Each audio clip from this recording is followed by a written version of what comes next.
Hi hello ನಮಸ್ಕಾರ ಗೆಳೆಯರೇ. ಎಲ್ಲರೂ ಹೇಗಿದ್ದೀರಾ? ನೀವೆಲ್ಲ ಚೆನ್ನಾಗಿದ್ದೀರಾ ಅಂತ ಭಾವಿಸ್ತಾ ಇದ್ದೀನಿ. ಇನ್ನು ಯಾರು ನಮ್ಮ ಯೂಟ್ಯೂಬ್ ಚಾನಲ್ಗೆ ಸಬ್ಸ್ಕ್ರೈಬ್ ಮಾಡ್ಕೊಂಡಿಲ್ವೋ ದಯವಿಟ್ಟು ಸಬ್ಸ್ಕ್ರೈಬ್ ಮಾಡ್ಕೊಳ್ಳಿ. ಹಾಗೆ ನಿಮ್ಮ ಸಪೋರ್ಟ್ ಈ ಚಾನಲ್ ಮೇಲೆ ಇರಲೇಬೇಕು ಗೆಳೆಯರೇ. ಈ ವಿಡಿಯೋ ಮೇಲೆ ನಿಮ್ಮ ಅಭಿಪ್ರಾಯಗಳನ್ನು ಕಮೆಂಟ್ ಮಾಡಿ ಸಪೋರ್ಟ್ ಮಾಡಿ. ಈ ವಿಡಿಯೋ ಇಷ್ಟವಾದರೆ ನಿಮ್ಮ ಫ್ರೆಂಡ್ಸಿಗೆ ಶೇರ್ ಮಾಡಿ ಗೆಳೆಯರೇ. ಇನ್ನಷ್ಟು ಇದೇ ರೀತಿಯ ಹೆಚ್ಚಿನ ವಿಡಿಯೋಗಳಿಗಾಗಿ ನಿಮ್ಮ ಸಪೋರ್ಟ್ ಅತ್ಯವಶ್ಯಕ ಗೆಳೆಯರೇ. ಓಕೆ, ಈಗ ವಿಡಿಯೋಗೆ ಬರೋಣ. ನಾನು ಇವತ್ತು ನಿಮಗೆ ಪರಿಚಯಿಸ್ತಾ ಇರೋದು ಮುಂಬೈ. ಹೌದು ಗೆಳೆಯರೇ, ಮುಂಬೈ ಅಂದ ತಕ್ಷಣ ನಮಗೆ ಜ್ಞಾಪಕ ಆಗೋದೇ ಅಲ್ಲಿನ ಸ್ಲಮ್ ಏರಿಯಾಗಳು. ಸ್ಲಮ್ ಏರಿಯಾಗಳ ಜೊತೆಗೇ ಅಲ್ಲಿನ ಆರ್ಕಿಟೆಕ್ಚರ್, ಬಿಲ್ಡಿಂಗ್ಸ್, ರೋಡ್ಸ್, ಟ್ರಾಫಿಕ್ ತುಂಬ ಅತಿ ಹೆಚ್ಚು ಇರುವಂತಹ ಪಾಪ್ಯುಲೇಷನ್ ಕೂಡ. ಯಾಕೆ ಅಂದರೆ ಇದು ಹಲವಾರು ದೇಶ ವಿದೇಶಗಳಿಂದ ಬರ್ತಕ್ಕಂತಹ ರಫ್ತು ಆಗತಕ್ಕಂತಹ ವಸ್ತುಗಳು ಇಲ್ಲಿಂದನೇ ನಮ್ಮ ದೇಶಕ್ಕೆ ರಫ್ತು ಆಗೋದು. ಇದನ್ನು ನಾವು ಮುಂಬೈಯಲ್ಲಿ ನಾವು ಗೇಟ್ವೇ ಆಫ್ ಇಂಡಿಯಾ ಕೂಡ ನಾವು ನೋಡ್ಬೋದು. ಗೇಟ್ವೇ ಆಫ್ ಇಂಡಿಯಾ ಮುಖ್ಯ ಉದ್ದೇಶನೇ ಹಲವಾರು ರಾಜ್ಯಗಳಿಂದ ವಿದೇಶಗಳಿಂದ ಬರ್ತಕ್ಕಂತಹ ವಸ್ತುಗಳು ಇಲ್ಲಿಂದನೇ ನಮಗೆ ಬೋಟ್ನ ಮೂಲಕ ಬರುವಂಥದ್ದು, ಫ್ಲೈಟ್ಗಳ ಮೂಲಕವೂ ಬರುವಂಥದ್ದು. ಇದನ್ನು ನಾವು ಹಾರ್ಟ್ ಆಫ್ ದ ಇಂಡಿಯಾ ಅಂತಲೂ ನಾವು ಕರೆಯಬಹುದು. ಆದರೆ ನಮ್ಮ ಭಾರತ ದೇಶಕ್ಕೆ ಕ್ಯಾಪಿಟಲ್ಸ್ ಆಗಿರೋದು ನ್ಯೂ ಡೆಲ್ಲಿ. ನೆಕ್ಸ್ಟ್ ನಾವು ಮುಂಬೈ ಕೂಡ ನೋಡ್ಬೋದು. ಮುಂಬೈಯಲ್ಲಿ ನಾವು ಅತಿ ಚೀಪಾಗಿ ನಾವು ಟ್ರಾನ್ಸ್ಪೋರ್ಟ್ ಸಿಸ್ಟಮ್ ಯೂಸ್ ಮಾಡಿಕೊಳ್ಬೋದು. ಹೇಗೆ ಅಂದರೆ ಇಲ್ಲಿನ ಟ್ರಾನ್ಸ್ಪೋರ್ಟ್ ಸಿಸ್ಟಮಲ್ಲಿ ನಾವು ಸಿಟಿ ಬಸ್ ತುಂಬ ಚೆನ್ನಾಗಿ ವ್ಯವಸ್ಥಿತವಾಗಿದೆ. ಹಾಗೆ ಇಲ್ಲಿನ ಲೋಕಲ್ ಟ್ರೈನ್ಸ್ ಅಂದರೆ ಮೆಟ್ರೋ ರೀತಿಯ ಲೋಕಲ್ ಟ್ರೈನ್ಸ್ ಕೂಡ ತುಂಬಾ ಚೀಪ್ ಆ್ಯಂಡ್ ಬೆಸ್ಟ್ ಆಗಿದೆ.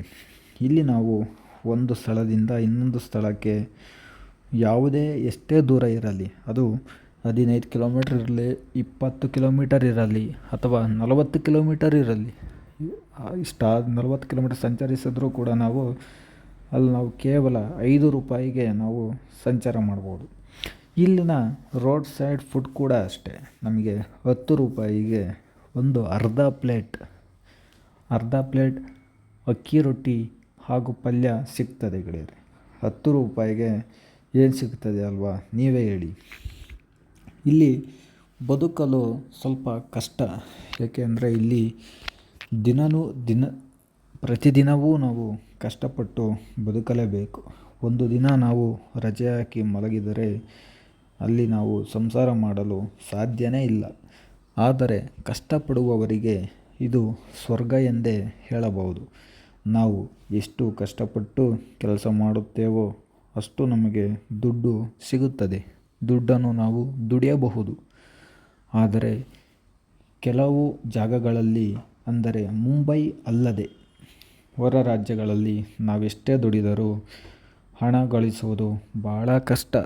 ಆದರೆ ಮುಂಬೈ ಇಂತಹ ಸಿಟಿಯಲ್ಲಿ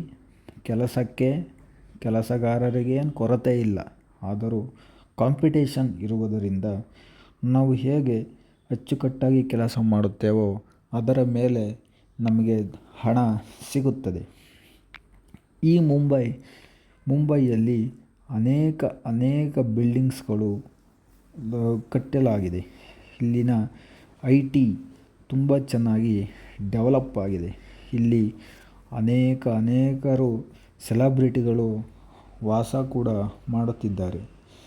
ಮುಂಬೈ ಹಲವಾರು ಕಷ್ಟಪಟ್ಟು ಬೆಳೆದು ಈಗ ದೊಡ್ಡವರಾಗಿದ್ದಾರಲ್ಲ ಅಂಥವರಿಗೆಲ್ಲ ಇದು ಬೆಳೆದು ಬಂದಂತಹ ದಾರಿ ಮುಂಬೈಯಲ್ಲಿ ನಾವು ಬಹಳ ಎಚ್ಚರಿಕೆಯಿಂದ ಬದುಕಬೇಕು. ಸ್ವಲ್ಪ ನಾವು ಯಾಮಾರಿದರೂ ತುಂಬ ಅಪಾಯವಂತೂ ಕಟ್ಟಿಟ್ಟ ಬುತ್ತಿ. ಅದಕ್ಕಾಗಿ ಮುಂಬೈ ಎಷ್ಟು ಒಳ್ಳೆಯದೋ ಅಷ್ಟೇ ಕೆಟ್ಟದು ಕೂಡ ಇದೆ.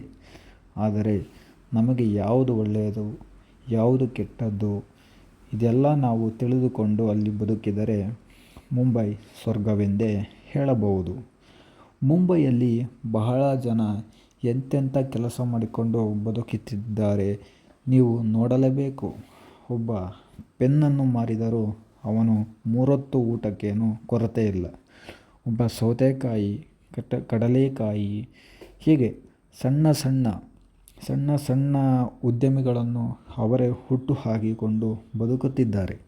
ಹಾಗೆಯೇ ಈ ಎಲ್ಲರನ್ನೂ ಸಮಾನವಾಗಿ ಕಾಣುವಂಥದ್ದೇ ಮುಂಬೈಯಲ್ಲಿ ನಾವು ಯಾರು ಶ್ರೀಮಂತರು ಯಾರು ಬಡವರು ಎಂದು ಊಹಿಸುವುದು ಬಹಳ ಕಷ್ಟ.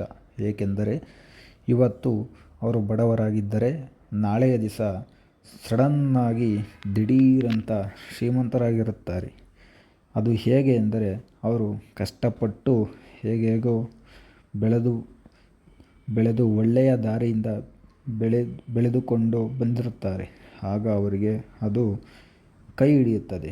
ಆದರೆ ಮುಂಬೈಯಲ್ಲಿ ಇವತ್ತು ಶ್ರೀಮಂತರಾಗಿದ್ದರವರು ನಾಳೆಗೆ ಬಡವರಾಗಬಹುದು, ಇವತ್ತು ಬಡವರಾಗಿರೋರು ನಾಳೆಗೆ ಶ್ರೀಮಂತರಾಗಬಹುದು. ಹೀಗೆ ಮುಂಬೈ ಒಂದು ಮ್ಯಾಜಿಕ್ ಸಿಟಿ ಎಂದು ಕೂಡ ನಾವು ಕರೆಯಬಹುದು. ಮುಂಬೈಯಲ್ಲಿ ಅನೇಕರು ವಾಸ್ತವ್ಯವನ್ನು ಹೂಡಿದ್ದಾರೆ. ಮುಂಬೈಯಲ್ಲಿ ಮಾತನಾಡುವ ಭಾಷೆ ಮರಾಠಿ. ಅತಿ ಹೆಚ್ಚಾಗಿ ಮಾತನಾಡುವುದು ಮರಾಠಿ. ಏಕೆಂದರೆ ಇದು ಮಹಾರಾಷ್ಟ್ರಕ್ಕೆ ಸೇರಿರುವುದು. ಮುಂಬೈಯಲ್ಲಿ ಅನೇಕ ದೊಡ್ಡ ರೈಲ್ವೆ ಸ್ಟೇಷನ್ ಜಂಕ್ಷನ್ಗಳು ಕೂಡ ಇವೆ. ಅವು ಒಂದೆರಡು ಯಾವುವು ಎಂದರೆ Dadar railway station, Kalyan railway station, Mumbai Central railway station.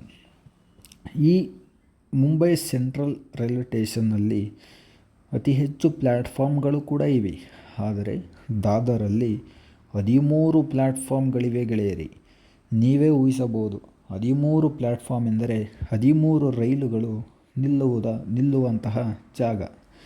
ಇಲ್ಲಿ ಅತಿ ಹೆಚ್ಚು ಜನಸಂಖ್ಯೆ ಕೂಡಿರುವುದರಿಂದ ಇಲ್ಲಿನ ಲೋಕಲ್ ಟ್ರೈನ್ ಸಿಸ್ಟಮ್ ತುಂಬ ಚೆನ್ನಾಗಿ ಕೆಲಸ ಮಾಡುತ್ತದೆ. ಹಾಗೆ ಅತಿ ಕಡಿಮೆ ಬೆಲೆಗೆ ಇದು ಜನರಿಗೆ ಸೇವೆಯನ್ನು ಕೊಡಲಿದೆ. ಮುಂಬೈನ ಸಮುದ್ರ ಸೇರುವುದರಿಂದ ಮುಂಬೈಗೆ ಅರೇಬಿಯನ್ ಸಿ ಹತ್ತಿರವಾಗುತ್ತದೆ. ಹತ್ತಿರ ಅಂದರೆ ಇದು ಸಮುದ್ರ ದಡದಲ್ಲೇ ಇರುವುದು. ಮುಂಬೈನ ಸುತ್ತಮುತ್ತಲಿನ ರಾಜ್ಯಗಳು ಯಾವುವು ಎಂದರೆ ತೆಲಂಗಾಣ, ಮಧ್ಯಪ್ರದೇಶ, ಗುಜರಾತ, ಗೋವಾ ಹೀಗೆ ನೈಬರ್ ಸ್ಟೇಟ್ಸ್ ಎಂದು ಇವನ್ನು ಕರೆಯಲಾಗುತ್ತದೆ. ಮಹಾರಾಷ್ಟ್ರಕ್ಕೆ ಮುಂಬೈ ಒಂಥರ ಹಾರ್ಟ್ ಆಫ್ ದ ಸಿಟಿ ಎಂದೇ ಹೇಳಬಹುದು. ಮುಂಬೈಯಲ್ಲಿ ಅನೇಕ ರಾಜ್ಯಗಳಿಂದ ವಿದೇಶಗಳಿಂದ ಬಂದು ವಾಸ್ತವ್ಯವನ್ನು ಹೂಡಿಕೊಂಡು ಜೀವನವನ್ನು ಕಟ್ಟಿಕೊಂಡಿದ್ದಾರೆ.